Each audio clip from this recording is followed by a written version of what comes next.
Et aux algues avec la découverte d'un métier méconnu, celui de goémonier, un pêcheur d'algues marines. Ils sont une cinquantaine dans le Finistère, l'occasion pour nous de découvrir la longue histoire des algues. On s'en est servi dans l'agriculture, mais aussi pour soigner les blessés de guerre. Et demain, elles pourraient avoir un rôle dans la lutte contre le réchauffement climatique. Thomas Paga avec Mathieu Baudouin.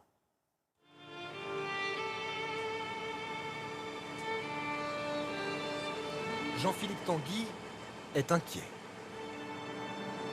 La météo annonce 90 km/h de vent le long des côtes du Finistère Nord.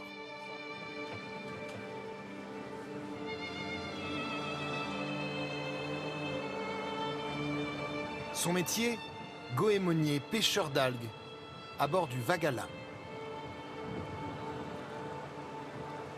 En breton, cela veut dire le bateau qui ricoche sur les vagues. Dangereusement proche des rochers où poussent les laminaires.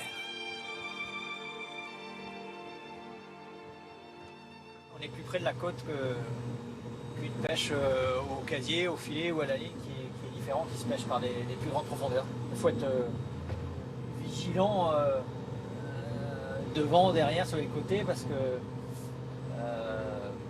y a des dangers un peu partout. Il ne quitte pas des yeux son Scooby-Doo, une faucille de mer autour de laquelle s'enroule le goémon. Toute la matinée, il va arracher ses longues tresses brunes jusqu'à ce qu'elles débordent du pont. Pour cet ancien de la marine marchande, ce métier, c'est un retour aux sources. Les arrière-grands-parents pratiquaient, le grand-père, dans son début de jeunesse, a pratiqué aussi, donc c'est une passion qui est venue comme ça de famille, je pense. Beaucoup n'ont pas voulu reprendre la suite après leurs parents parce que c'était dur, quoi. Les Abers, au nord de Brest, c'est le pays du goémon. Cette pêche fait vivre une cinquantaine de familles. Les industriels les payent 60 € la tonne pour en faire des conservateurs alimentaires ou des cosmétiques.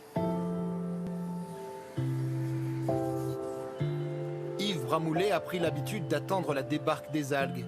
Son propre père était goémonier. Tu fais également l'hyperboréa. L'hyperboréa pendant entre deux saisons. Et puis durant l'hiver, bien sûr, la coquille Saint-Jean, Garade de Brest. C'est ça.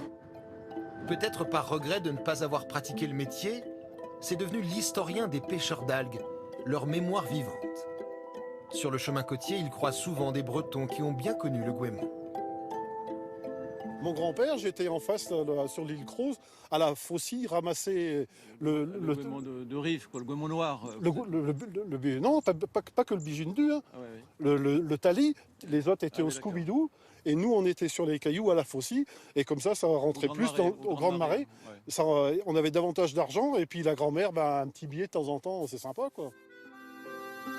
Il est loin le temps où les algues étaient transportées sur des charrettes, à même la plage. Les habitants le brûlaient dans des fours creusés dans le sable pour en tirer de l'iode, un antiseptique pour les blessés de guerre. Tout le long du littoral, les restes de ces fours artisanaux parsèment encore la côte. On appelait les goémoniers pourquestud en breton, ça veut dire pauvres gens. Fort heureusement, ils avaient également une petite ferme avec une ou deux vaches, un cheval bien sûr pour décharger le goémon, qui leur permettait de vivre quand même un peu en autarcie durant l'hiver. Et donc, tant bien que mal, eh bien, ils vivaient quand même, mais modestement, d'une manière générale. Aujourd'hui, changement de décor. Nous sommes à 50 km de la mer, en centre-Bretagne. Dans ce laboratoire futuriste, les algues poussent à l'intérieur de tubes en plexiglas. Les serres sont transparentes, le sol en aluminium pour réfléchir au maximum la lumière. C'est une algue photosynthétique et qui a besoin également de CO2. Elle va se nourrir des oligo-éléments qu'on va apporter et du CO2. Mais pour ça, il faut le soleil. Pour les humains, c'est une boisson détox. Pour les plantes, un engrais naturel. Et depuis 4 mois, elle abreuve même ses vaches près de Rennes. Thierry Bertrand utilise déjà des huiles essentielles et de l'homéopathie. Alors pourquoi pas un peu d'algues pour ses vaches? C'était particulier. Ça me paraissait un peu particulier. Après, ça doit être bon. Elles n'en boivent que quelques millilitres par jour, mais déjà, l'éleveur a vu leur santé s'améliorer. Plus question d'antibiotiques, par exemple. Depuis 3 mois, j'ai pas fait un seul traitement sur une vache. Alors que d'habitude, Bon, il y en a un par mois à peu près. Mais là, j'en ai pas fait un seul. Entre la chlorelle et les huiles essentielles, j'arrive à contenir tous les problèmes de santé des vaches. Il va bientôt aller plus loin. Son projet, installer plusieurs capteurs de méthane dans son élevage pour mesurer les flatulences des vaches.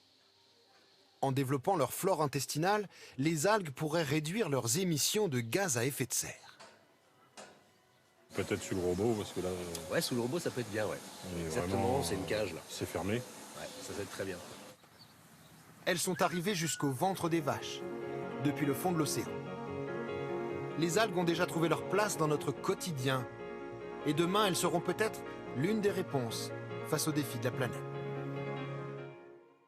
Voilà, c'est la fin de ce journal. Merci de votre fidélité. Tout de suite, le journal météo de Myriam Sera.